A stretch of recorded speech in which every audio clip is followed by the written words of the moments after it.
So I just, I'm sick of these guys. I'm sick of this Yankee team is just. I told you I don't watch them. I gave up a long time ago.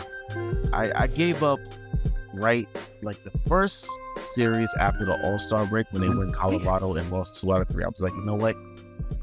Yeah, it's not the year. I told you. I didn't even know when the All-Star break was. All I saw on my TV was like celebrity softball game. I was like, this Friday? Oh, that's crazy.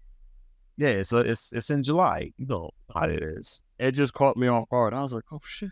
I was like, damn, it's already the All-Star break. And I looked at it, I was like, oh, going back to, I'm like, let me go back to watching other nonsense. That won't make me sad. I wish I was into sports. I love it how much you don't care about sports and how I love every sport. That's what I'm wondering. How the hell? I mean, granted, you just find time, like you make time, you manifest time from another reality to support your interests. Because not only do you watch every sport, you also watch freaking wrestling. You play games.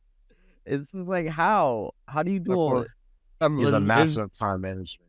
For real, he's freaking King the Conqueror over here. I was about to say he's a time thief.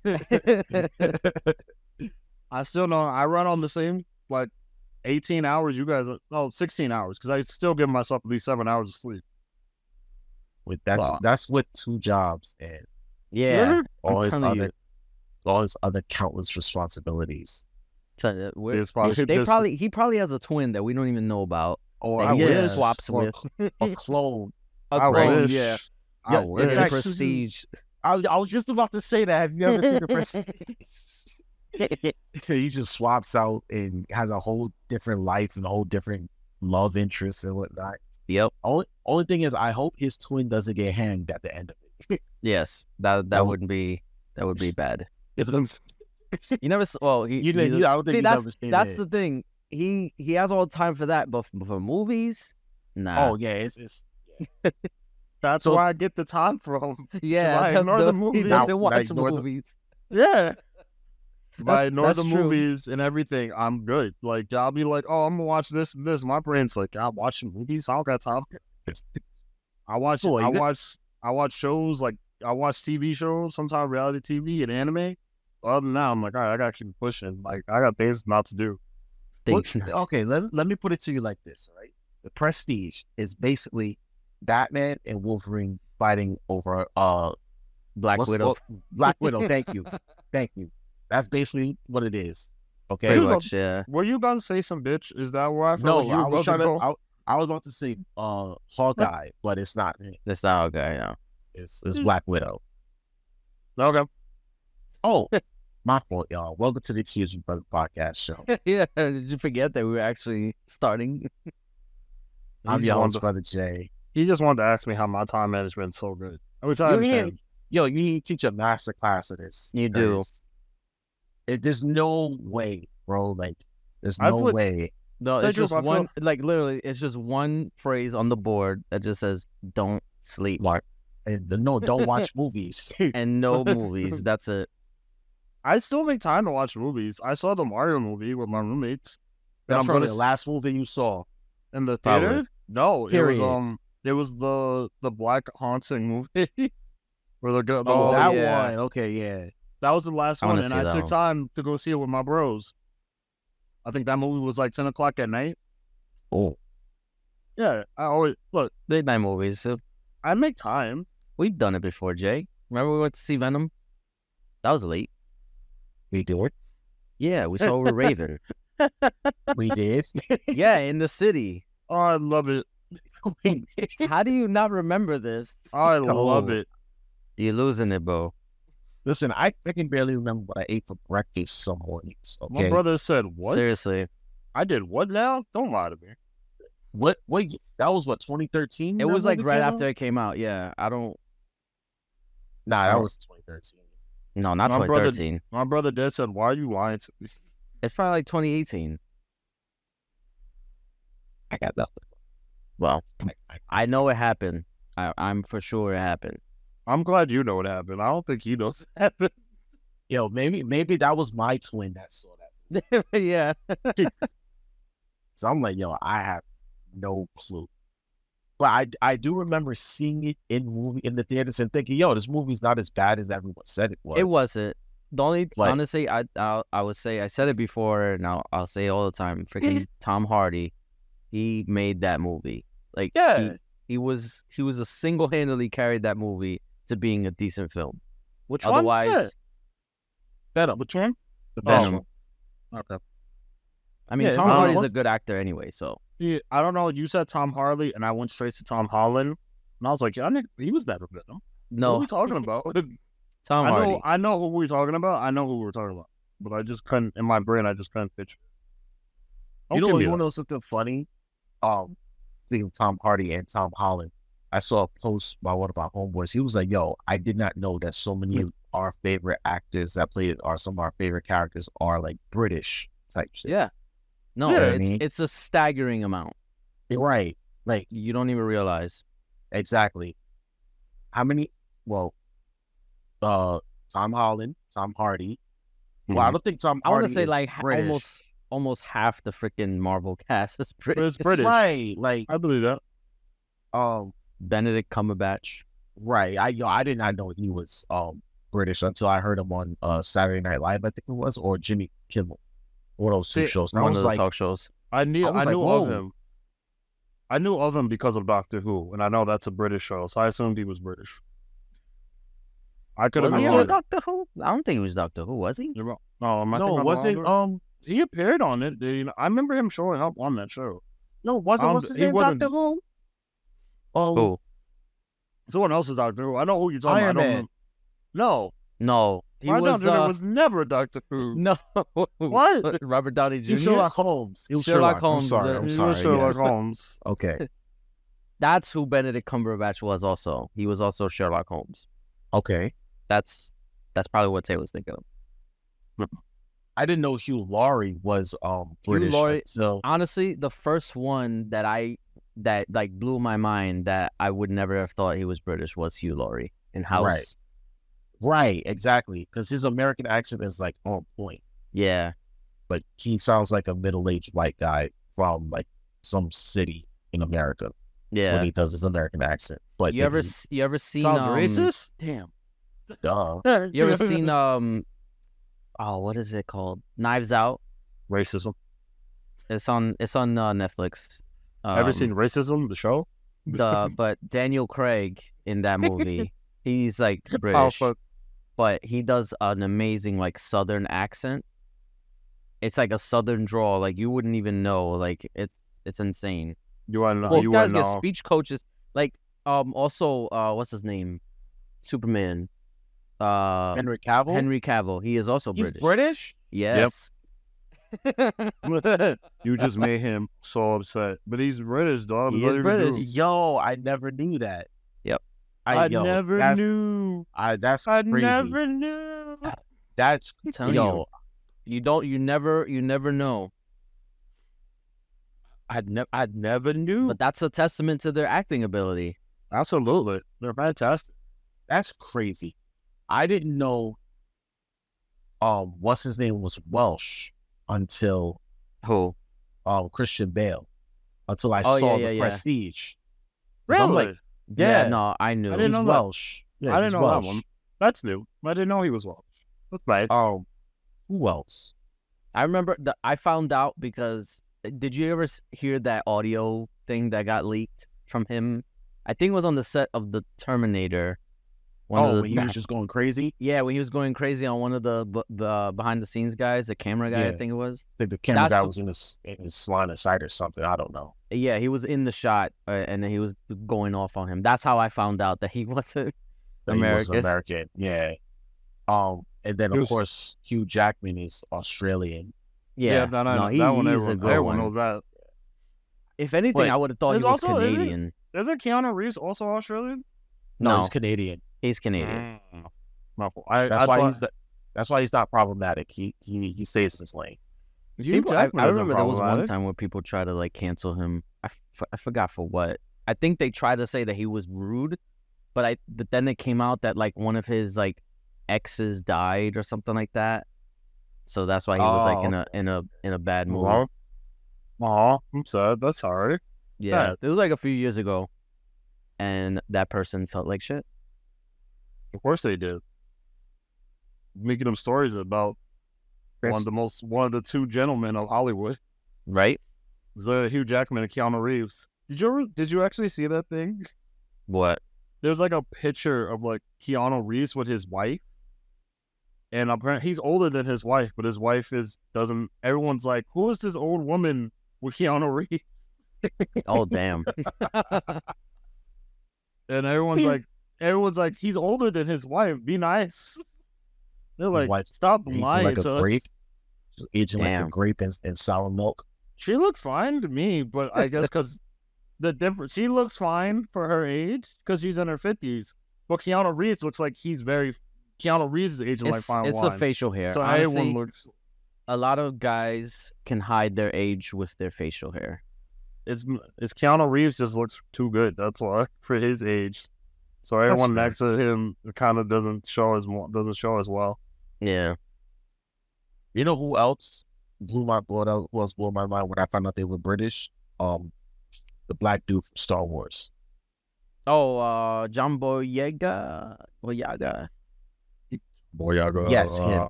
The one from the new Star Wars movies, right? The most recent ones. I think it's John Boyega. Let me double check. Yeah, say it correctly. That Negro's crazily funny. Yeah, John Boyega. Mm-hmm. So he's British. Michael Kaluuya. Oh yeah, Kaluuya from Get Out. Right, he's British. Yeah, he is British. Hey, yo, all these guys blew my mind. Like, just. Well, I figured he was. I thought he was like from. I thought he was like. I think he's Nigerian. Yeah, he's probably Nigerian, but he was born there. Like his family from. Right. So. The worst. Which is actually not uncommon. Like you hear that a lot, especially over there.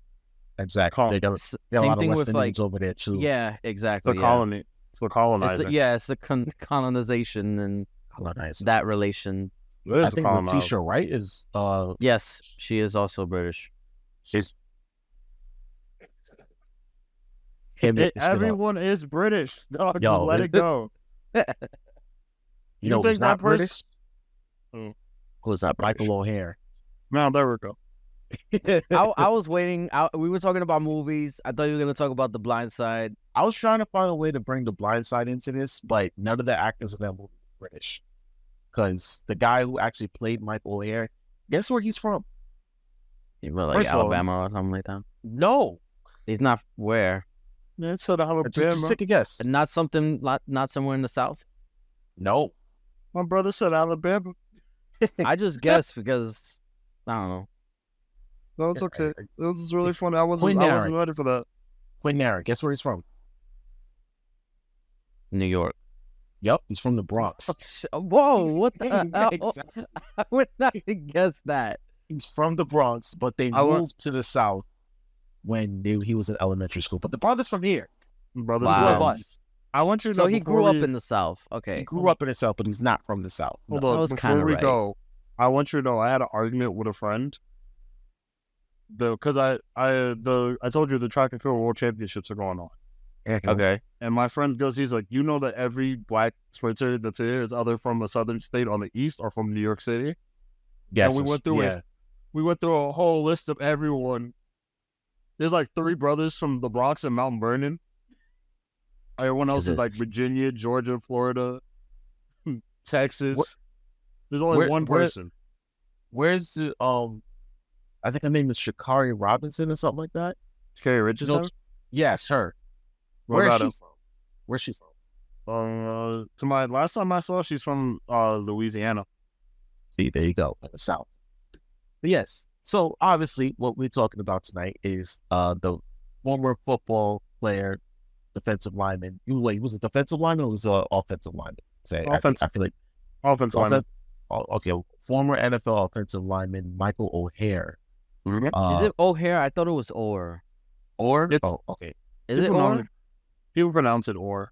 Okay, Michael Orr. I'm sorry. My apologies.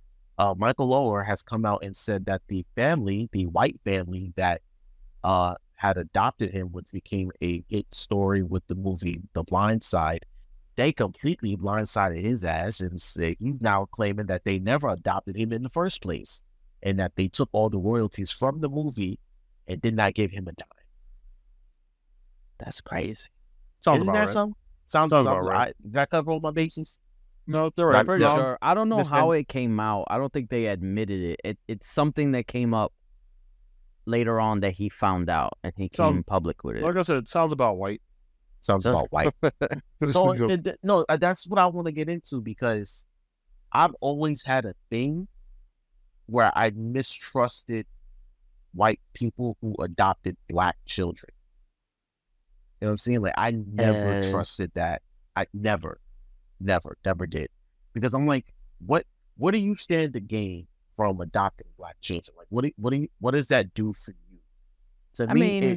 To me, it personally, it just reeks of a white savior complex. I could be wrong. I could be reaching, but I feel like it's why are you adopting black children? You know what I mean? I mean, a lot of the adoptions come from like African countries and stuff like that. So that's another thing. I hear what you're saying about like the white savior stuff because they're trying to be like, oh, we're saving them from their surroundings and stuff like that. So I mean, yes, that is true, but they're not really doing a bad thing. Unless you want to go from the angle that they're doing it for publicity. That's also true. That's partly where I'm going with this. And also, especially for celebrities. I mean, obviously. It's non-publicity, so. One, you get money from the state for adopting children or being a foster parent, so to speak, right? Right. Mm-hmm. But being a black child, especially in this country, it's such a unique experience that it's like, I don't think white parents come equipped with the tools to help black children navigate this life here. Like that's a good point. Yeah. You know what I mean? Like, because can a white parent give a black child the talk? Yeah, I know what I'm talking about. Yeah. I do. You know what I mean? Can they give it to them? Can they really help them understand that and help them go through that? Like, hey, if a policeman stops you, this is what you do. You know what I mean? Setting them up to like have a hard time like later because they're not prepared. Well, that's an extreme. He said it, not me. Because I was thinking, I'm like, nah, you set our children up for death. I don't, and they're honest. There's always situations where, of course, every white couple family is not the same. They're not going to mistreat every black child, but it always brings a little bit of suspicion to me because it's like, first of all, did any of y'all see the movie? Because I didn't. It did not interest me. What did you think of it? I always thought because it was one of those things where it was kind of just always on. I used to have the HBO channel on cable, so it would just be like one of those channels. Like it had like 10 channels, like HBO Family, HBO, whatever, and it would be on one of those. So I would catch it every now and again. It's okay. It's nothing like to write home about. It's a on the surface, it's a heartwarming story. Like those movies tend to be like. I mean, I'm pretty sure it's mostly like embellished and stuff like that. Obviously, we found out just now, but it's a nice story. I thought it had heart, but it's not like I went out of my way to tell people to watch it. So I don't know. I don't know how it did when it was like in theaters and stuff, or how much money it made.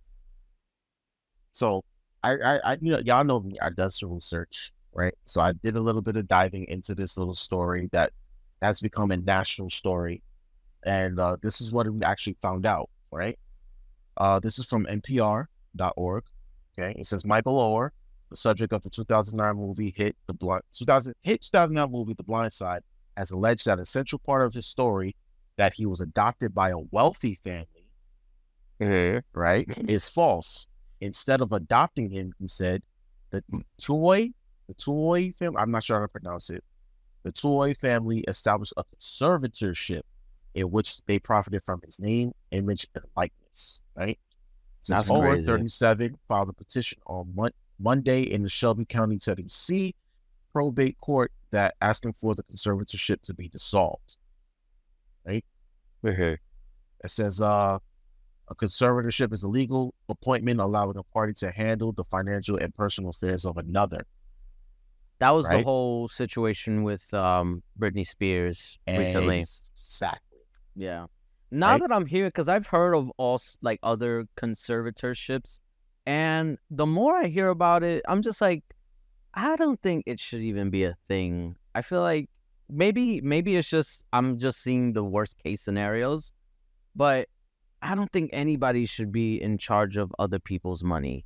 Unless it's like lawyers or bankers or like anyone in particular shouldn't be in charge of other people's money. It depends. Because some people need it because like it's more like mental health things. Like it's more for like mental health and adult protection services that control it. But unfortunately, normally we get the bad side of the stuff. Yeah, that's what I'm saying. Maybe it's just because I'm only hearing the bad ones. Yeah, you normally only do catch the bad one, honestly. True. I mean, these are two celebrities that we're talking about. Right. One being a football player, one being an international pop star. Yeah, it's also like, yeah. But I feel like I heard another situation of a conservatorship that wasn't on the up and up 100% or whatever. You remember who? I can't remember off the top of my head, no. I knew it was someone of note. That's what I'm saying. It's probably like when it comes to celebrities, maybe it's not. It's like a different situation. Continuing, it says that Owers is also requesting that the toys account for his assets as required by the conservatorship, pay him any money that he was owed over the years with interest, pay his attorney fees and punitive damages, and be sanctioned for violating the terms of the conservatorship. Oh. Then it goes into a little bit of the history about what you call it. That's crazy though, because like you would think, I mean, granted, it's just a movie, so they don't gotta go deep into like research and stuff, but you would think while they were making this movie, they would have like found something out that kind of like showed them, hey, where's the adoption papers? Like we want to show that on like you know how sometimes when they do these what do they call biopics? Where they show the real footage at the end of the movie, like they did with what is it called, Gridiron Gang? That was another movie like that. They showed the actual footage of the actual coach. So like you would think they would do some research and find this stuff out to see if it's actually legit before running with it. Interestingly enough, that coach, Chris, whatever his name was from the Gridiron Gang movie, he was actually a white man in real life. Yeah. I know. I know. I remember when I first saw that. I was like, "What the fuck? Why the Rock played him?" I don't know. So like, okay, they so at the end of Blindside, they never showed any of the. No, I don't think so. Wow. Or maybe they did, or maybe it was just pictures. But it's like you gotta say they also have to turn that it can be fabricated. But you could also just find stuff online. They could have printed. They could have printed like They could have literally printed document like adoption paper. I mean, maybe it did. Maybe it did come up, and the movie was just like, or the director was just like, whatever. Like we're gonna make this movie regardless. Also, you know how show business is. I kind of have a question I'm thinking about. Since they made that, they're supposed to get money off of him. Do you think that his NFL contracts also went towards him? Went towards that thing as well? That's a good question. This is a very good question. In fact, let me see if there's anything on that because they talk about some of the issues that he had with the movie, right? And in terms of the royalties and whatnot, it says that journalist and author Michael Lewis wrote a book about Orr's life called The Blindside, Evolution of the Game, which was published in 2006. The Toys began negotiating a movie adaptation of the book with 20th Century Fox later that year, the petition said. The Blindside went on to make at least $300 million at the worldwide box office. The Toys made millions while Orr received nothing. So it was a book before it was a. Oh, and remember he's under a conservatorship, so that money goes to them. Goes to them. Or yeah, you don't see any of it, right? That's what I'm saying. Like Like if the book deal also went there. I wonder if it was a case where they kind of like made him think he made less than what he actually made. Because the whole thing was that he was kind of like illiterate, that he couldn't like read or something like that? I to tell you the truth, I wouldn't know because outside of the Blindsided movie, I don't really know anything about this guy. There's too many football players for me to pay attention to. Oh yeah, he's a left tackle. No one's gonna pay attention. Let's be honest. See, respect. But anyways, all respect. He's a good athlete, but like no. Yeah, they probably just it was a case where like let's say he made like you said 300 million, and off of that 300 million, they got a kickback of like 50, and then from that 50, they only gave him like 10, like something like that. If they gave him any, I'm pretty sure he would have gotten something, or else he would have made a ruckus. He would have been made this ruckus. Yeah, he would have. He would have made a big deal a long time ago. I think he just finally found out about some of the money he was missing. Right. That's probably what it was, because later down in this article it says that Orr also alleged his name was signed on a 2007 document that would give 20th Century Fox, quote, without any payment whatsoever, the perpetual, unconditional, and exclusive right throughout the world to use and portray Michael Orr's name, likeness, voice, appearance, personality, personal experiences, incidents, situations, and events, end quote, tied to the book and movie that led up to the 2008 NFL draft, according to the petition. He said he doesn't know if the document was forged or not, but that he never signed it. Yo, my brother got NCAA'd. Bro, he has been hoodwinked, bamboozled, led astray, run amok, flat out deceived by this white family, bro. And the executives at 20th Century Fox. Pay my man his money. He really got NCAA. There's nothing else to say about that. Like, because that's literally what the NCAA does to their athletes. Like, hey, you ain't never going to see this, but we're going to use your face likeness for everything. That's and you know what's funny? With the rise of NIL deals, that's probably kind of, I wonder, like you said before, I wonder what made him just say, like, yo, y'all get all these NIL. Like, what's good? What was the straw that broke the camel's back? Like, what was it that he had to do? Like I said, he had to do something had to click in him. Like, yo. No, I think it was more that they gave him enough to kind of like keep him quiet.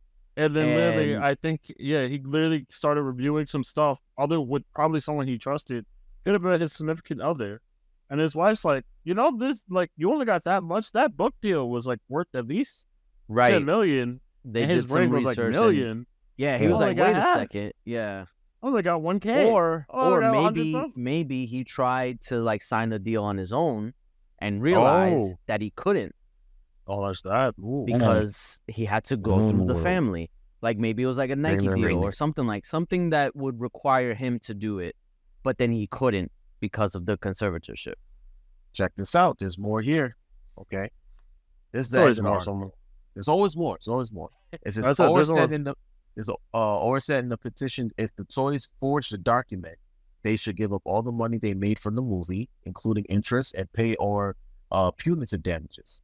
Or additionally accused the toys of violating the terms of the contract by failing to file accounts of Orr's assets, saying they should be sanctioned. According to the 2004 filing of the conservatorship, Orr wanted the toys to be his legal guardians at least until the age of 25, or until it was dissolved by a court before that point. But Orr's petition filed Monday said, quote, this conservatorship is unnecessary as Michael Orr is capable of handling his own affairs. That's what I'm saying. That's normally what a conservatorship is for. Like, you're supposed to do it if you don't think the person's able to make the right decisions. Right. Most likely they're going to lose this. Yeah, if it doesn't get handled out of court anyway. Hold on. I'm sorry, I gotta keep going, guys. I'm sorry. Take your time. It's just crazy how it just came out of nowhere, this whole thing. That like when was the last time people was talking about Michael Orr? When he got drafted, probably. Yeah. And granted, like I said before, I don't watch. He was okay on the Ravens. Yeah, I was gonna say how good was he of a player? All right. He was an average left tackle. He's not still playing, right? No, he retired. Oh, okay. Because look. He got drafted in 2008. There's no way he'd be playing like Fitz later. Your knees, no knees can handle that pressure. Yeah, no, there's no way. I think there's one player that's still playing from like the 10s when he got drafted in the early 10s. He's good, but again, like he sat out seasons. That's what I was gonna say. He probably had some seasons off to recuperate. He's like, I was like, my knee hurts. I'm gonna take the surgery, not play for the next couple of years. Nah, but this is probably like just one of the more egregious examples of like because like it's not even that they did it under his nose. Like they disguised it or they played it up as they were adopting him. That's the crazy part too. Like it's not so much to like steal his money. Essentially, they freaking just ruined his life. Like his whole history, it has been a lie. Yep. Can you imagine like what that does to you, like mentally? Now, just imagine that the people he thought that he could trust lied. Welcome to being Black in America. Okay, this is an everyday thing for Black people in America. We find out every day more shit about history that we was like, wait a second, we've been lied to all this time. And what's funny is that the family is saying, yo, we never made any money off the movie. But not even that. It doesn't even matter. It's not the point. Like, it doesn't matter if you made money or not. The fact that you tried to. That's the point. You tried to make money off of this guy's name. It's like, yo, we never really made that money anyway. Like, right? My brother, what are you talking about? Like, that's like classic, like, when you're wrong, but that's the only argument you got. It's just like, but I didn't really do it. Like, it didn't really affect me, or I didn't make much money off of it. It's like, you still did it, though. You're not denying that you did it. Yeah, right. Or like, what about them? They did it too. Like, yeah, you did it. Like, you're the one who got caught speeding. Right. Like, everybody else is doing 75 too, but yeah, you're the one who got caught. You got caught. It doesn't matter. It don't matter what happened between that. You're the party that got caught. There's nothing else. You know, this is why I said what I said at the beginning. I'm like, yo, I don't trust it when white parents adopt Black children, because they don't. Just from what I've seen, you know what I'm saying, just observation and stories that you hear about white parents who adopt Black children. They don't do right by us. They just don't. Like, remember that white lesbian couple out in like the Midwest somewhere? They had a like 3 or 4 Black adopted children, and then they drove them off of a cliff because they got found out that they were mistreating those children. What? Oh, y'all! Oh, come on! Y'all killing me, bro. What? I did not get that. I didn't know. That's yeah, crazy. I didn't hear about this. That news in a second. What That is news talking did not reach my about? radar. This was like 3 or 4. Excuse me, brother. I did not hear about this. What? Okay. That's why. Oh, I it have was to look 6 at of them. It was Six. 6 kids. Hold on. This doesn't make it better. Okay, it's the Hart family. Okay, married couple Jennifer and Sarah Hart killed themselves and their 6 children in March of 2018. The only survivor was Kevin Hart. Sorry, I couldn't resist it. It was too easy. I had to make it. I had to do it once. Don't judge me. Continue. I'm sorry. What was the rest of the story? What about? I was gonna say, what about Brett and Owen? Well, Owen's already dead. So it's like Owen didn't make it. He didn't make it. Listen, bro. All right, let's move on. It wasn't his fault. He just didn't make it. All right, like some things just don't work. Okay. All right. So boom, right? Big give up side is crazy. Okay, so hold on. Where is it? When did this story get out? Was it in 2018? It was in 2018. Yes. Okay. It was a murder-suicide, right? What it had to be. It'd be crazy if it wasn't. Hold on. Okay, it says the authorities were alerted to rescue workers rappelled down the rocks inside the SUV. The dead bodies of Jennifer and Sarah Hart, a married couple, both 38 years old, were discovered. Nearby, 3 of their adopted children.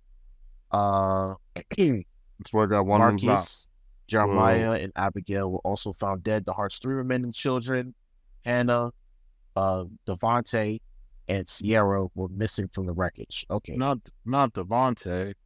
Not Okay, my brother so- Devontae. Hold on. Can't believe they did. Okay, so boom, right? Jen and Sarah Hart's romance began nearly 20 years ago. Northern State University in Aberdeen, South Dakota. That's where it was at. South Dakota. No wonder I didn't hear I'm about known it. shit from Right. South Dakota? No wonder we didn't hear about fucking I South said somewhere Dakota. out in the Midwest. Nigga, that Okay, is 'cause not. That is the Midwest. That is Midwest. All right. All right, we're So the women both clarifying it. attended school there and fell in love for years. Blah blah, but it's fucking blah. Well, they were both. I don't know Perhaps why. when sea plants and agencies made them feel they were outsiders of their lives. Okay, they moved to Minnesota, right? And both worked at the same department store. Okay, Gross. several of their children. Okay, in 2004, the couple took in a 15-year-old foster daughter who they complained about openly to co-workers. What? Right? The girl, now in her late 20s, remember how Jen and Sarah told her of their plans to adopt 3 more children and how she could be a big sister to them, right? But one day, inexplicably, the Harts dropped their foster daughter off at the therapist's office and never returned. The fuck? Look, she made it. In 2006, Inadvertently, more. that saved her life. it saved her life. Best thing they I'm could have saying, done like- for her. Probably. Right? In At least she was at 2000 the therapist so that she could process. everything, right? Right? In 2006, the couple took 3 siblings from foster care in Texas: Marquise, Hannah, and Abigail. 2 years later, in 2008, the Harts took in 3 more siblings from Texas: Devontae, Jeremiah, and Sierra. The Hart tribe was now complete, and they looked like the model progressive 21st century family: 2 white lesbian mothers and 6 adopted Black children. I'll tell Sarah you- worked while Jen stayed home to raise the kids. Okay, but it didn't take long for warning signs to appear. While still living in Minnesota in 2008, September 2008, their daughter Hannah went to school with bruises on her arm. When asked by a teacher about the marks, the little girl said that her parents whipped her with a belt. Now, listen, I'm not opposed to disciplining your children, but So not till they bruise. Yeah, I okay? was gonna Especially- say if it leaves bruise marks, especially trying- on like visible areas, like that's like her not arm. yeah, that's not discipline. That's abuse. That's abuse. That is abuse. In November baby- 2000, this baby pissed me off. It had to. I seen people be like, "This baby wouldn't stop crying until I hit it with the 1-2." I'm like, "Well, dude, that's 2 years old. right? What do you think? That's What do you crazy. think they're gonna That's do?" abuse. That's definitely abuse. In November 2010, teachers noticed signs of abuse on a 6-year-old Abigail and alerted the authorities. The girl told investigators that her mother Jen had held her head under cold water and punched her because they believed that she had stolen a penny that they found on her. Penny. You just And- wanted. You just wanted to hit the child. You ain't gotta lie. Just feel like, oh Yeah, lie. no, that screams like they were just looking for pennies. You were looking. You you stole were my looking penny. at- Will they miss the crabs? Like what the fuck? My first Right. time. I swear to God, I'm gonna get it. We first doing. Oh, And everyone just looks. Everyone looks at you crazy like, what's going on with the brother over there? What's going on over there? you're right. Like, it says you gotta shrug it off like, Insane. It says police interviewed the other Hart children who admitted that they were often spanked, denied food, and grounded. When Jen and Sarah were interviewed, Sarah took the blame what for more do striking you Abigail. want, my G? Nah. You denied the food. How you gonna ground them now? Check It's- this out. Check this out. It says Sarah took the blame, but she was convicted of a misdemeanor domestic assault and sentenced to probation and 1 year community service. It was at this time that Jen and Sarah decided to pull their kids out of school for good, right? The 6 Hart children would now be totally isolated from outside influences and anyone who could perhaps notice the abuse they were subjected to. There we People go. are, people are check this catching out. on. We gotta keep moving. So that's exactly what they did because they moved to Oregon in 2013, right? They rented a house and raised goats and chickens in the backyard. So they had our kids living like farmers. not going to school, and it was to music festivals and all this other stuff. Just call them slaves. It's easier that way. Yeah, hello. The Oregon didn't find anything, right? Of course they didn't. The children looked underfed and small, so their neighbors started to be like, "Yo, what's good with those kids over there? Like, what are they feeding them?" Turns out they weren't. They weren't. What do you think they're eating over there? Those kids look like skin and bones. You go out to the parent like, "What are you feeding them?" They look at you like, "Feeding? What is this concept you speak of?" So feeding children. I feed the chickens. Does that count? So y'all remember that photo that came out in 2014 of that little black boy who was hugging the police officer and crying, and they use it as like a Black Lives Matter thing? Y'all know which photo I'm talking about? I try not to. No. I got you. Hold on. I was gonna say I could look it up. I got you right now. My spirit won't let me look it up. This picture right here. This one. Oh yeah, I'm looking at it now. Remember that photo, Tay? Yeah, I think I've seen this before. Okay. So that's Devontae Hart, the little black boy that they adopted. Oh no! Oh damn! Yes. So everybody tried to use that as like this is a coming together moment for black people and the police officers. No, this little boy was crying for help. Right. Turned out this little boy was crying for help. He was being abused. I'm not gonna lie to you. People normally use stock footage for most things. They be like, "Look at that, it's heartwarming." And then when you look it up, like that's not what you want. No, right. A lot of that stuff is not like it's context, stock footage. Yeah, the context is not what they intended it. They'd be like, "Why are you looking up the context of things?" I'm like, "What? What do you mean? Why not? Why not to?" Right. So they wanted to interview him on TV, but the parents said no because they wanted to protect his privacy. Mm-hmm. They want to protect something. Wait, interview him for what?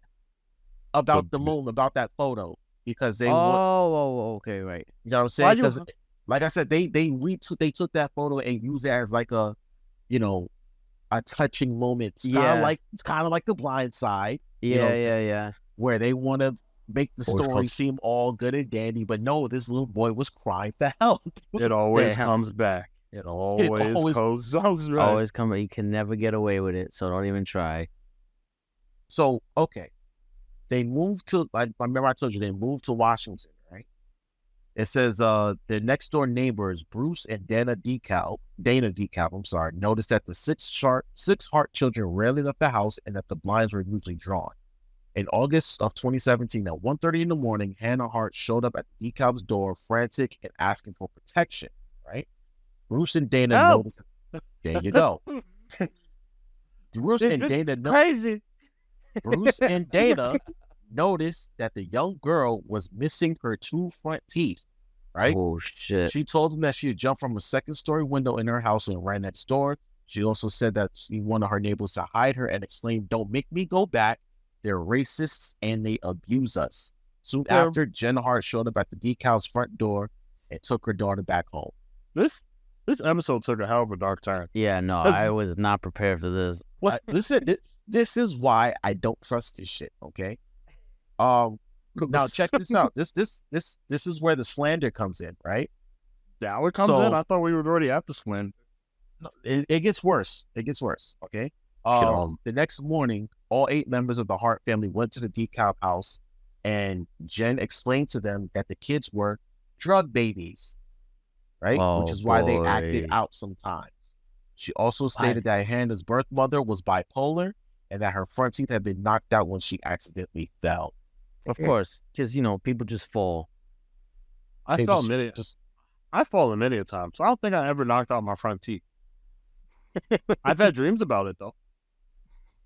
So this is when as the neighbors become more suspicious and the police and the authorities start to get involved, these 2 hoes decide to literally throw the baby out with the bathwater.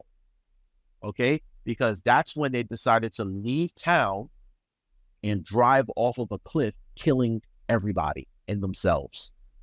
Because they knew that that's a game over. They knew the jig was up. It was game over. They had we got nothing left. That is why I do not trust white parents with black children when they adopt. I don't know. I don't. Now you have your rare occasions. You have your rare your exceptions to the rule, like Colin Kaepernick and Aaron Judge. But look at them. They're world star athletes, right? Yeah. But the regular common man, like if I got adopted by a white family, I'd probably be way more screwed up than I am already. It's kind of hard to beat. I mean, to be fair, adoption is very hard, which rightfully it should be, because you don't know who's these parents that are adopting these kids. We still don't. We still technically don't know. I mean, no, yeah, you're right. But the process is made difficult for that reason, because nobody should just be able to adopt. There needs to be extensive background checks. But no one should be able to walk in and be like, I want that. Yeah, it's not like freaking window shopping or shopping in general. But I want to. I mean, I guess we'll never find out. We'll never find out. For what reason? Like, what was the purpose? Did they have like a freaking fetish for like this shit? And this was the only legal way that they could get it? Because if they're my kids, then I could do whatever I want with them. Bro, they're devils. There's no other way to put it. They are devils. Okay, they had some nonsense in their mind. I don't know why you would want to seek to adopt a child that. How can I say this without us getting canceled? It's too late for that. What? Took a hell of a time to worry about that now. That what? like why would you, as a white family, right? Why would you want to adopt black children? Why? Like what is it to you? I guess in that case, it's not necessarily that they were. Oh, well, I don't know. That's what I'm saying. I would like to know why. We won't know why, but I mean, if they were a rational couple, it could have been any kid. It was probably just happenstance. But because the fact that they singled out black children, that's what makes it like a little bit more like what was the the fact that nobody even like questioned this. Like, why are you only adopting black children? You adopted 2 sets of siblings at that. Right. Black siblings from Texas, no less. Right? So it kind of goes back to the Toys and Michael Oher, right? Why'd you want him? Why him? What was it about him that? Because they saw dollar signs. That's probably why he was. Hello. He was a big kid. They're like, I can get that to the NFL. So you said that the whole thing with him was that he was illiterate or something like that? I'm pretty sure, if I remember correctly, that he was illiterate. In the movie? Or maybe not illiterate, but he couldn't read or something like that. In the movie, he couldn't read? No. Illiterate means you can't read or write. Any kind of way. Children play. Okay. Anyway, but yeah. I don't know if it was that or he just had like something where he just like a learning disability. Yeah, learning disability. Maybe he's dyslexic, something like that, where it was hard for him to understand and like focus in school and stuff like that. They gotta make burgers. So in the movie, like again, this is just basing off the movie and my memory of the movie. I haven't seen it since it was on HBO like a decade ago. But he don't know how to write. That they did it out of they did it because they saw he was struggling and his mom was kind of like not all there. So I don't know. It's like I said, it's just standard go feel good movie where go Power Rangers. The people with the people with the ability to help, but obviously it's probably not exactly how it went down. Would you? Do you think? Let me ask you. I never think that's the problem. Do y'all think that if it was the other way around, that this would even be a thing? Well, like a white kid adopted by a black family? Right. Like, do y'all have, like, and then that white boy goes on to the NFL and has an amazing career. This would be a story. No bullshit behind it. This would be a story in the worst way. Because if they tried that shit, that shit would have been caught. That's what I'm saying. No, like, it would. if it was something behind it, yeah, no, it would have been caught. Yeah. It would have been caught expeditiously. Like, but also, I don't think a black family would be adopting a white child. There's also that. Unless. No, ain't no unless. No, there is unless they absolutely did care. And there was no, like, malintent behind it. So we've been taking care of white babies since the 1600s. We got enough of that, all right? And we ain't trying to take care of no more white babies. I don't know what to say. We got enough black women who are nannies for rich white families. That's as far as it goes. I don't even know what to say to that one. That's just funny. Listen, I've never seen a black family adopt a white child. I've never seen it. I'm sure it happens. Of course it happens, but ain't no bullshit behind it. And who knows what kind of legal hurdles that black families gotta go through to get that white baby. You know what I'm saying? Yeah. And then you know for a fact that eventually that white kid's gonna grow up and be like, yo, y'all not my real parents. What's going on here? One of these things is not like the other. Like, yo, even Mom, if, Mom, can I talk to you real quick? I've been noticing some things lately. These kids at school, they've been making fun of me. Stuff. They telling me stuff. Parent-teacher conference is weird for me because y'all keep showing up. Like, let's talk about this for real. Like, Mom, what is going on? How come y'all dark and I get red when the sun comes out? What's going on with this? Hold on, what's going on here? I've never seen none of y'all turn red. What is this? Like, not for nothing. And I love Michael Jackson and everything. But I want you to know right now, let's say if a black family did adopt a white kid, you know how fast the police would have got called? They would have, they probably would have got called a lot. The police would have been like, the police would have got so many calls about, there's this black family with a white kid. I think they're kidnapped. They kidnapped him, exactly. Y'all need to come get little Jimmy from these Negroes. Yes. Jimmy. They wouldn't say it Jimmy like got kidnapped by Tyrone and Shaniqua. Oh, they wouldn't say it. They wouldn't say that. They would think it. They wouldn't say it. Probably. Absolutely, they would think it. Yo, I love Michael Jackson. But I know at some point, those three kids looked at him and then looked at the rest of his family and said, like, he looked at his dad like, what is going on here? We have questions. I'm sorry. We got I want you to know, Blanket would have had more problems because the fact there is an explanation. Like, no. I want you to know this right now. Michael Jackson's kid would have had more problems with the fact that his name is Blanket. That'd been his first issue. Well, that's a nickname for him. It's not his actual name. But we would have to fight. He has an explanation. It's not like he just decided to be white. Like, it was because of his skin condition. What does he call it?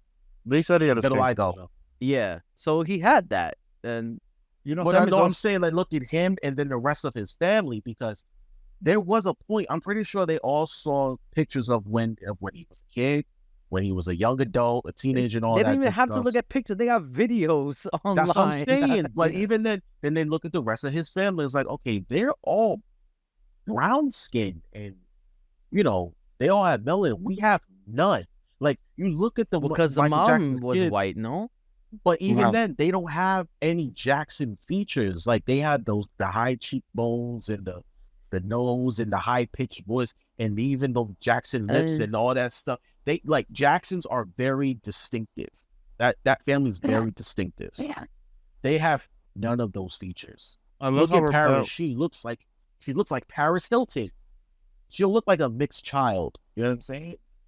So now I'm not saying Michael adopted those kids, but they certainly my point is, ain't no black man getting away with adopting white children unless you're Michael Jackson.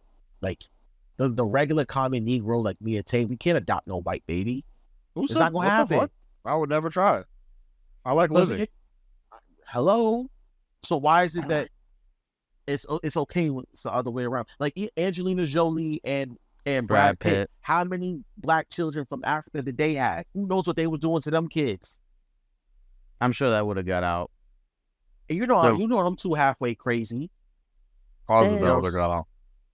But even then, they're as public as their relationship is, they kept a lot of other stuff under wraps. Like I know they let one of their children, let one of their sons dress up how he wants to. You know what I'm saying? That's another issue in of itself. But who knows what else they were doing to those kids behind the scenes?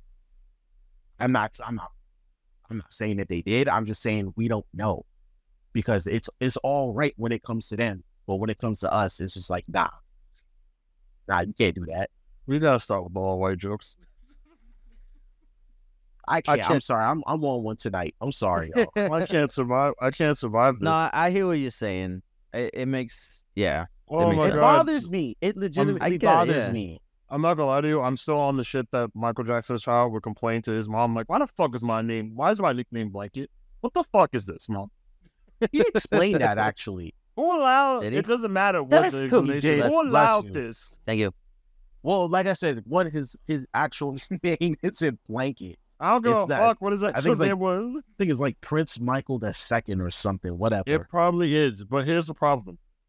Who the fuck allowed me to go by the nickname Blanket? Someone has to pass these hands. He was born to a surrogate mother, and Michael just like, you know what? Y'all know how celebrities do with their kids. They give them weird names. And Northwest is fucking tight. Northwest. If I don't have a child named Southwest, I'm getting pissed. Don't remember the airline jokes. Just pristine. Northwest Airlines. Yeah. Oh man. Look, that's messed up. Is it? No, but it is, but it isn't, because it's like you're dealing with a child. Yeah, y'all did this to her, not us. We just that's like the when people give older names to like, or not even older names, but like old sounding names. Yeah, old sounding names to kids, like friggin' Walter. Who names their kid Walter? I know. I know Walter. That's just Batman. That's a Batman influence. No, what you do. You could, you could make that argument. Bruce. That's also on Tom Wayne. Why the fuck you name your child Bruce? What's going on here? I think he's named after like a Wayne ancestor or whatever. I don't remember. That motherfucker old too. He's an ancestor for a reason. Oh my God! Remember all your aunts have that weird name. They had Esther. They were born with that name. They didn't earn that shit. They didn't earn that shit like in the lottery. But so, what do y'all think is gonna happen? Y'all think is gonna get his money, or y'all think it's gonna be? Absolutely. I think they're gonna settle out of court. I don't think this even gonna be a whole thing. Because like, for what? Like, they get all the money. Well, here's a question: how much has he earned during his NFL career? We can actually look that up. We can look that up. Come on. I'll actually do them. I'll actually do it this time. I was gonna say I have no idea. Because he's a lineman. He ain't make that much.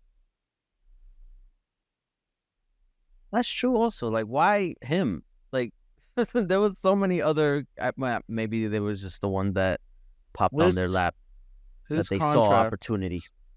His last contract was in 2016 with the Carolina Panthers. A total amount of money he has made $30 million in cash paid time in his career. Okay. How long was his career? 8 years. Oh yeah, his first got drafted 2008 to 2016, 8 years. Yeah, technically 8 years. 9. It's you want to count that year? Yeah, it's technically 7. Because remember, it's 2000. he got He got drafted in drafted. 2008. Yeah. But he didn't play till 2009, and he Right. played till 2016. Okay. So technically 7, but it does count as 8 years on the stuff. So it's 8 years. Okay. So his highest contract came from the Panthers, though. He got 1 year where he got $7.5 million. How much of that was guaranteed? Technically that was actually his guarantee was $6 million, but he got some incentives. Okay. He was always good at getting the incentives. I ain't gonna hold. I think there's only 2 years where he didn't make 3 years where he didn't make those incentives. He got double the money in Tennessee. It's just crazy. So he made a pretty penny during his about NFL career. $4 million a year, roughly, maybe a little bit less. Yeah, he made about $4. Oh, yeah, I'm sorry. Now he made an estimate. Guaranteed, like if I'm estimating it up, he made $31 million because he made $30.9 million. So $31 million as a total NFL career. Yeah, so roughly $4 million a year. But that's cash. That's the cash paid. Right, or to the family. Mm-hmm. So we don't know how much. That's what he probably did some research. That probably would have been my first step when I looked at my NFL contracts and how much money they were giving him. Yeah, you got some sort of allowance. Yeah. But they didn't say it. That's just like, oh, like they probably spun it in some type of ways. Like, oh, we'll handle like all the taxes and stuff like that. I'm positive he made millions. I'm positive they gave him millions. Oh yeah, no, they probably gave him like 1 million, which I mean, for anybody that would be a lot. Like, nah, depending on where you live. I think you'll know. I think I think his first year he fully got it. If you got $1 million a year right now. Would you question it?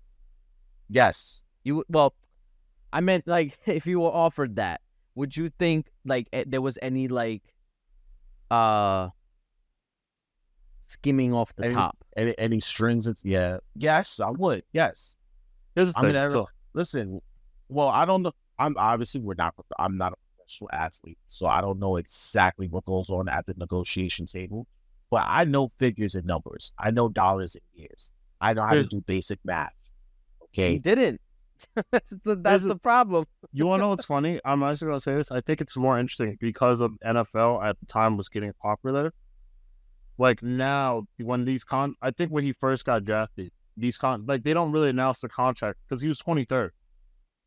Like they weren't really paying attention to like the late 20s contract signed. Some were, but not all.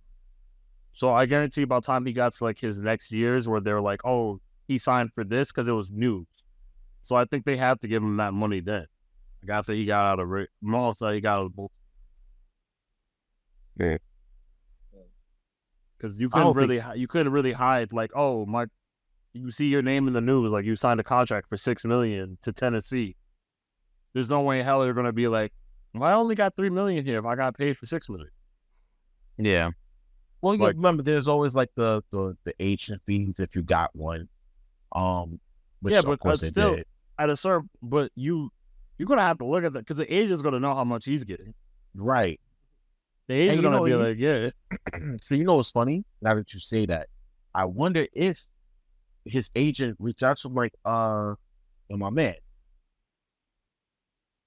you've been a little short with your it could have been, recently. yeah, it could have been anything. Like some agents, like if you're really good friends with the agents will be like, yeah, remember when we signed that? Oh man, I'll catch you at all the fun time with that $30 million you made when it just probably like he looks at him like $30 million. 30. I only made 20. Right. And then he looks at him like, what you mean? I got all your incentives and everything. I got you at least $30 million off your contract. Yeah. And he's like, and he's like, let me see this thing. And it has to be like an interview. Started running numbers and like, yo, what the? Yo, excuse me, brother. After all this, there has to be like he has to do like some interview where like he breaks down like what happened, how did he find out, or whatever. It's really that's. Yeah, or maybe it'll just come out if it goes to trial. It'll come out. I was gonna say it'll probably come out during trial, but while it's in trial, you can't speak on these things. Yeah. And who knows if they settle out of court, maybe that could be one of the non-disclosure agreement. Absolutely, exactly. I would definitely look if I'm selling anything out of court. There better be a non-disclosure agreement. Yeah, you're smart, so most people are. That's true. You know, Touche. and Touche. I hope he gets his money because, you know, that's a lot of money. They made $300 million off that movie. The movie made $300 million. That's I don't what know I'm how saying, much they made. That's the box Right. office. They haven't said. But made then $300 you also got to go out the book deals too. How much that book? And the book, yeah. Oh, so there was actually a piece on that. So check this out, right? Because that was also another joke I was gonna make. Well, he's looking at the number with the agent. He's like, "Yeah, that's crazy." And then the agent looks at him and is like, "Didn't you have a book deal too?" He's like, huh? I did. Oh, there was a piece about it because the author, I think his name is Michael Lewis, he said that he shared the profits with the family and they all got like $14K a piece or something like that. I gotta find that piece. Oh, he never saw that $14K. He probably That's crazy. Hold on, let me see. He saw $5K. Right. Like, yeah, I guess this book didn't really do so well. Fuck that. I'd have been like, this one got me 5,000. That's crazy. Oh, okay. I found it. Okay, it says Toy, the male, the father in this, right? I think his name is what's his name? Whatever. The father was saying, he said he told the Daily Memphian, I guess the Memphis newspaper, that Michael Lewis, yes, the author of the book that the Blindside film is based on, gave his family half of the share of profits from the book. So he said each member of the family, including Ower, received an equal share of about $14,000. He said, we were never offered money. We never asked for money. My money is well documented. You can look up how much I sold my company for because he owns restaurants. I don't give a fuck what he owes, nigga. Fuck that. We now know you was bullshitting. Yep. You was putting the money from your restaurant. Oh, lot of. Okay. They said that they were saying that they don't even need his money. That they gave him everything that they owed him. So, I mean, we'll see. We'll see how this all shakes out. Absolutely. Lord have mercy. Wait, I gotta grind my gears. A little bit. Okay. Oh, I was gonna say I had one earlier this week, but I forgot. So did I, but I forgot too. I gotta write them down when they happen. Mine's technically sports related. It's kind of annoying.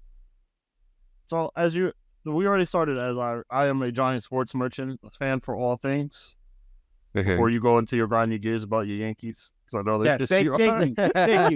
Yeah, I just remembered. Thank you. But I was going through like the NFL season starting, all that stuff. So all these other players are coming out. I'm annoyed at all Instagram and X comments or everything. They show one player doing like a jump throw for 65 yards, which I think is impressive. Like you threw that for 65 yards jumping in the air. Yeah. Someone, literally every other comment's like, watch that man be a bust. That man can't do nothing. That man's a bust. Can you do what he does? Nope. Can you throw a football? Can you throw a football 70 yards? Can you throw it 60 yards? I never understood. 20. Yeah, I never understood like criticisms of like athletes or anybody who can do stuff like like even like wrestlers, like the stuff that they do. Like I understand the criticism of like them saying like, oh, they're trash, like that was whack, like that's not even that great. It's like I understand. I would like to see you try to do that shit. Absolutely. I understand the debate. Like when you want to debate certain players are better than others, you can have that. Like we can always have a debate about Michael Jordan and LeBron James. Like your opinion is your opinion. I don't care that much. But you're gonna how you gonna look at LeBron or Jordan jump that high and be like, man, they ain't doing nothing. That was a trash ass shot anyway. Can you do it? I dare you to go up against Patrick Ewing on the layup. Watch that shit not come back down to earth. It's like not come back there. You take on Carmelo Anthony. Right. You take on Kobe Bryant and Shaq. The only way I could understand it is if you're comparing them to like their past or their peers. Or their you peers. Can compare them to other players, but just to go and like some of y'all just the worst people. Some of these kids are just coming back. Some of them are just getting to college. Some of them are coming back from injuries. You know what I mean? Times I've seen people be like, "Yo, watch him tear his ACL again." What the fuck? What the fuck? Why would is you wrong say with that? You? Yeah, why would that's you just say that? Mean spirited. You like? What if you literally? What if you got knocked out with a concussion and then you came back to work and your coworker was like, "Watch you get hit with a concussion again, nigga, bum ass bitch." How would you feel? And then they wonder why athletes turn on social media. I would hate to see this shit every day. Yeah. People tagging or me. they get someone to do their social media for them. Yeah. Like I would hate to see someone do that. I feel bad for quarterbacks. Yo, as a personal thing for like Zach Wilson, who was the former Jets quarterback, like he's still there. Imagine how much his shit was terrible when he was playing bad. To be like, yo, fuck your mom, son. Like, watch till I see you in the public. I'm gonna knock you out. So you over here, I'm like, yo, what is wrong with that? This kid, he's literally 22. You think as 22-year-old, I would be frightened to hell if I see someone on my social media saying, like, when I see you in public, I'm gonna bust your knee. What is going on with y'all? No, that's just like basement dweller behavior. Yeah, that's true. Mom's basement. Surely. I also saw something about some fathers are complaining about Little League Baseball. I'm like, these are 13-year-olds. How much can you really complain? 13? Yeah. They're like 7, 8. I'm about to say they're like they're like less. The oldest. I'm guessing. I'm just saying 13, but like, yo, these are Little League kids playing baseball for their state or their country. You really gonna bitch about how they really can't throw the ball correctly and make an error? My mother, this nigga is 11. I never like the fact that he can hit parents. I hate sports parents. The fact that he could hit a baseball that's going. The fact that you have a kid that can throw 40 miles an hour is crazy. Exactly. 10 years old. Right. At 10, and then you have a kid that can hit it, that hits 50 and 40 minutes, and you want a bitch that they can't field. Motherfucker, where you're like, you don't have a kid. Shut the fuck up. It's not about you. People really be on ESPN like, why they showing this? Because niggas is kids, they having fun. They got friends that watch this shit. Right. Like, if you don't like this, don't fucking watch. Like, you have so many other things to watch. Get your life together, bro. How you gonna bitch about a 12-year-old that's in the ball? You mad? You can't hit it? People just have nothing better to do than just bitch and whine. Like, that's it. All right, you can go on to your rant about the Yankees. Speaking of bitching and whining. You know, there are times when, like, there are times when your team is just not playing well. I'm used to it. But then there are, but then it gets to a point where you are legitimately not putting together a good team. Like, this Yankee team has been the most frustrating team to watch my entire life. And it's funny because you think, let me ask you a question, right? Especially you, Tay. You would know. Which fan base do you think hates the Yankees the most? Yankee fans. We got it. Yeah. Like, I knew that one. I'd have to be. My gosh. Nah, New York fans and anything are terrible. This shit hurts. This team, first of all, we knew going in that this team was not good because they didn't come in with a solid left fielder. They didn't come in with a solid third baseman. You ain't seen that shit? You ain't seen that thing? There was like a LinkedIn post for the Yankees left field that still was killing me. Oh, damn. And a catcher, too. Those three positions, they had nothing going into the season. Every spring training, 4 or 5 of the key players get hurt. If it's not Giancarlo Stanton, it's Luis Severino, or it's Aaron Judge. It's Aaron Judge. Like, bro, I give Aaron Judge a pass because his injuries don't come like a pulled muscle or oblique strain or this, that, and the third. Like, the man ran into a wall to catch a ball and tore a ligament in his toe. Called working hard. God damn. This man is the heart and soul of the team. That's why he's the captain. Yeah. Right? But like, this team just organizationally and functionally just is not what it used to be, and it's pissing me off. Like, think about it. The last time they won a championship, we were all in high school, son. I was. I remember that. I remember 2009. That was bro, I had no facial hair. Now I'm old and I got a bad back. I done graduated college. I done out of college for 8 years. I done had 2 surgeries. And we on this pie. I've been with the TA for 6 years, and y'all still can't get it done. And it's like, yo, we don't know. Like, to be fair, no, hold on, I'm not finished. I'm not finished. Let me finish, bro. Alright, I'm go ahead. sorry. Go ahead. Because if it's not Aaron Boone is a bad manager, okay? Because the man, in my opinion, he should have never got hired as a manager. They should have hired Rob Thompson, who was the bench coach when Joe Girardi was the manager. He's been with the organization for 30 years at that point. Right. And then they bring in a guy who had no coaching experience, no managerial experience. The man was a broadcaster the year before he got hired. Who hires niggas like that? You know, the Yankees do, okay? Then Brian Cashman, who's the team's general manager, the guy who puts the team together, he can't put together a team that can stay healthy, that can't hit with runners in scoring position, and pitchers who are often injured to the point where they're no use to you. How many pitchers have we signed so far besides Garrett Cole that have been useless because they can't stay on the field, bro? This team, they need to fire them both. Get rid of them both. I usually don't call for people's jobs, but these two niggas gotta go. We can't take it no more. They run everything with analytics. They think that numbers is just the way to go. They keep signing these players who have high analytically driven, but they can't hit and they can't stay on the field. It doesn't make sense. Now the team's gonna finish in last place, and it's just like I can't fuck with the team no more. I can't do it. Oh my god, I can't do it. It sounds like you're talking. I feel like we mentioned it in another podcast, but with the way you're describing it, it sounds like you're describing the plot of Moneyball. That's what it is. So this is what frustrates me. The reason why. Did you understand Moneyball? Yeah, I did. Yeah. Okay. I didn't care. That was all statistics. It was all statistics. I know. Right. It was all statistics based on because teams like the Oakland A's and the Tampa Bay Rays and the small market teams, they can't sign the big free agents. They can't trade for, you know, the all-stars and whatnot. Like think about this, every Tampa Bay Ray that has been drafted by the organization that became an all-star wind up playing for somebody else because they can't afford to keep them.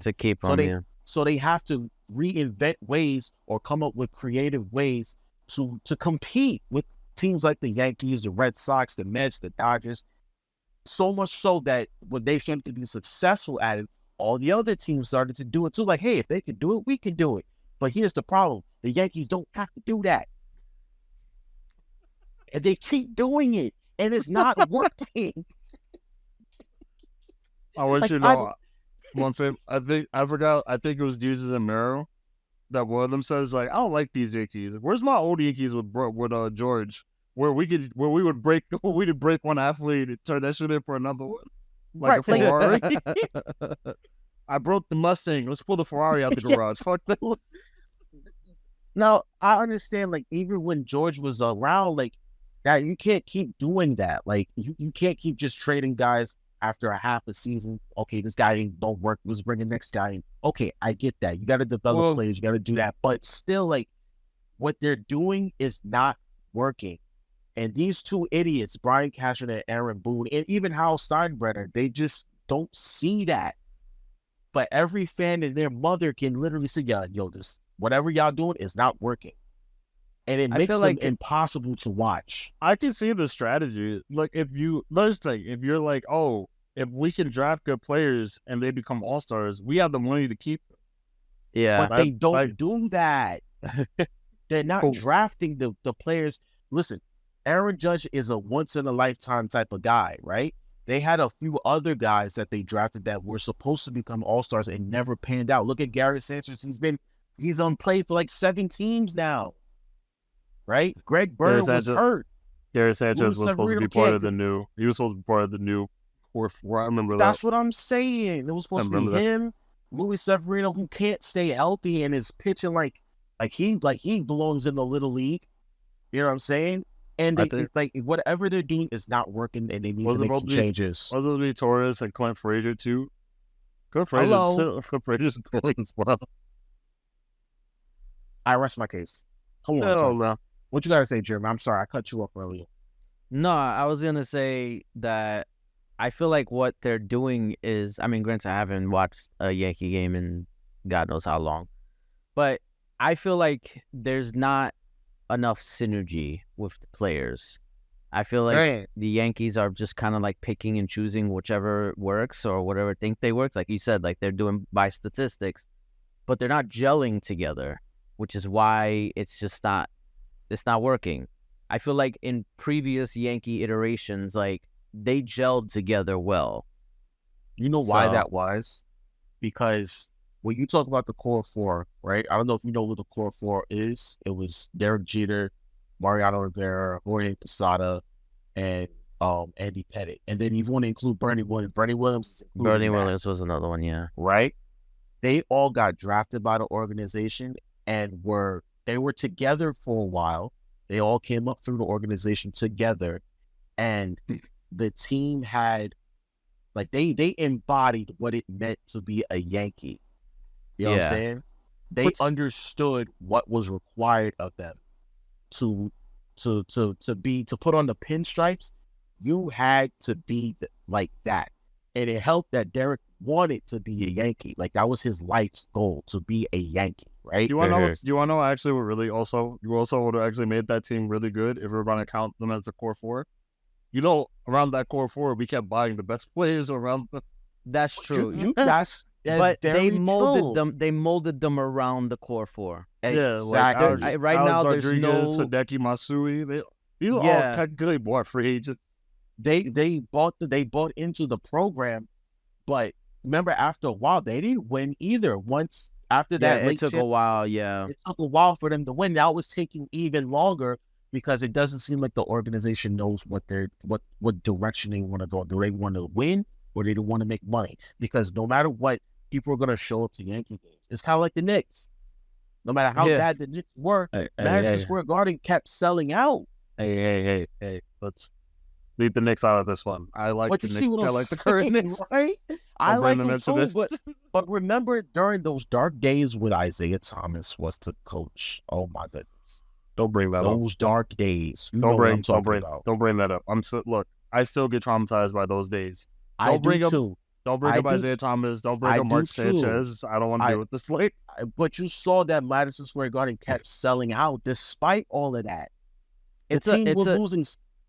Yeah. No, go ahead. I was gonna say it's a night out. You know. That's why, because the owners are just like, wait, the stadium's filling up. We're making $4 billion a year, and we somewhat make the playoffs every year. We don't have to keep winning. We can just be above average every year. To be fair, that's probably also what the players think too. Even for the Yankees, they're probably just like, they're paying me an arm and a leg to be on this team. Some teams, honestly, some teams too. I know that the Knicks players hated playing in front of the Knicks crowd because they would cheer other teammates when they were doing bad. They would cheer the other team, which is, I'm like, that's brutal. That's so brutal. But that's the thing, it's become more of a business than a game, and that's the problem. I mean, like I said, the end of these teams are their end goal is to make money, but you make money more by winning. I'm done. That's the end of my look here. Take us out, please, because I'm getting more frustrated just thinking about it. Like, they got swept by the Red Sox at home today. Come on, you can't do that. Take us out, please. Damn. Thank you for listening to the Excuse Me Brother podcast. I've been one of your hosts, Brother Tay. The brother, the way I think it is, the one above me, the frustrated one is Brother Jay. Yeah, next to me, the one with the thanks brought to you by one of the best producers in the business, Producer Jay. Thank you for listening. If you want to talk to us, please follow us on Instagram at excuse_me_brother with an A, because it's not racist, because I made it. If you want to like us on TikTok at excuse me brother with the ER, because Jeremy made it, it's racist. And then on Facebook, follow us at excuse_me_brother with the ER, because Jason made it, it's racist. And if you're on YouTube, please like, subscribe, comment. Jay reads them. I don't. Too much work for me. Already got enough stuff on my on YouTube? I don't know, do you? I don't read the YouTube comments. I read the TikTok comments. Brother Jay reads the TikTok. Producer Jay, do you read the YouTube ones? If they pop up, yeah. All right, see, I read the ones on Instagram when you guys DM us. I do see those. Though Brother Jay does respond. He does. I just let him have it. Thank you very much for listening. It's been fun. Been frustrating for some. Yankees and Mets season is done. Time for football. I need a cigar. Hopefully, as a New Yorker, hopefully the Giants and the Jets are better. Thank you for listening. And the Knicks too. Let's pray for the Knicks. No, that's in December. They are fine. Don't make it bad. They'll fine. Peace, everybody. Peace, love, chicken grease. I kill a bitch. Let's go. He is angry. Yo, I was watching the game and